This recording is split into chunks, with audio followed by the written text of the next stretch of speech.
বিশ্বাসে মেলায় বস্তু তর্কে বহুদূর, কথাটার মধ্যে সত্যিই বাস্তব সত্যতা আছে।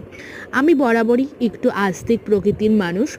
এবার আমার ইচ্ছা ছিল কৃষ্ণনগরের বুড়িমার কাছে অঞ্জলি দেব। যেমন কথা তেমন কাজ, একদম সকাল সকাল বেরিয়ে পড়েছি। গিয়ে দেখি প্রচুর মানুষের সমাগম, মানে প্রচুর লাইন অলরেডি হয়ে গেছে। তো এইটা দিয়ে আমার সেকেন্ড টাইম বুড়িমার কাছে অঞ্জলি দেওয়া। আগেরবার আমি ফার্স্ট টাইম দিয়েছিলাম। আর যে মার অপূর্ব সৌন্দর্য, অপূর্ব রূপ একবার দর্শন করবে তার মনে হবে যে প্রত্যেক বছর যাই, মানে না গেলে যেন মন ভালো লাগবে না।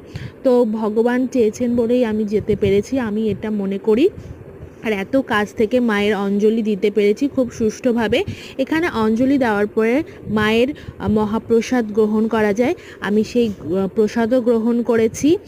আর এখানে অঞ্জলি দেওয়ার পরে একটা অদ্ভুত স্যাটিসফ্যাকশন আছে, সেটা মানে ভাষায় প্রকাশ করা যায় না।